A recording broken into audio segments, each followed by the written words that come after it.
Et je voudrais citer encore un chiffre que personne ne connaît, mais qui est assez important pour l'avenir, les décennies qui viennent. Il y a un petit continent qui est au sud de l'Europe, où on voit surtout les gens arriver des côtes libyennes sur des bateaux. Et il faut faire un petit effort pour se rappeler que c'est le seul continent sur lequel la France a un excédent commercial, ça s'appelle l'Afrique. Et l'Europe, la France, ils ont un atout assez important pour grâce à l'Afrique. C'est que l'Afrique parle en français ou en anglais, un peu en portugais, un peu en espagnol. L'Afrique pense en français et en anglais. L'Afrique achète des marques françaises, des marques européennes, parce que c'est complètement naturel. Mais il y a quelque chose de beaucoup, beaucoup plus important, c'est que l'Afrique, elle appartient à l'Europe. Alors, Monsieur le Premier ministre, souvent vous dites, attention, la Chine est en train d'acheter l'Afrique. Tout est en train de. Aujourd'hui, vous prenez le stock de capital investi en Afrique. Numéro 1, la Grande-Bretagne. Numéro 2, la France. Numéro 3, les États-Unis. Numéro 4, l'Espagne. Numéro 5, le Portugal.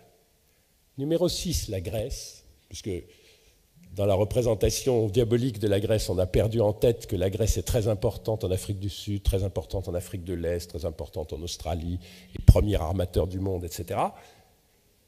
Et ensuite vient la Chine, en stock de capital, c'est-à-dire qui possède les mines, qui possède le pétrole, qui possède les produits agricoles, qui possède l'immobilier, l'Europe.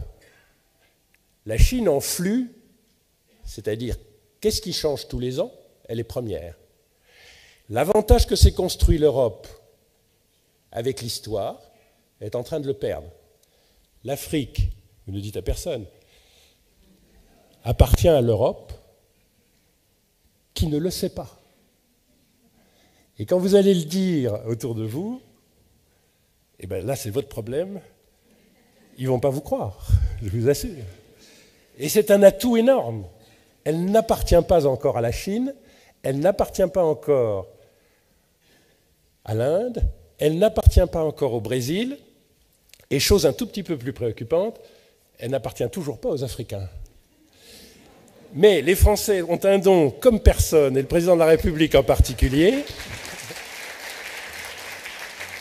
D'ailleurs, objectivement, tous les présidents de la République français, qui est de donner à penser aux Africains, et à mon avis, il faut continuer, que la France, quand elle ne défend pas ses intérêts de nation seulement, est toujours le porte-parole et le défenseur de l'Afrique. Et d'ailleurs, ça va se refaire au G8 dans quelques jours et au G20. Jouez de ça, simplement parce qu'ils sont 2 milliards et parce qu'aujourd'hui déjà, il y a beaucoup plus d'Africains qui parlent français que de Français. Et je fais l'hypothèse que 100% des Français parlent français. Ne nous y trompons pas.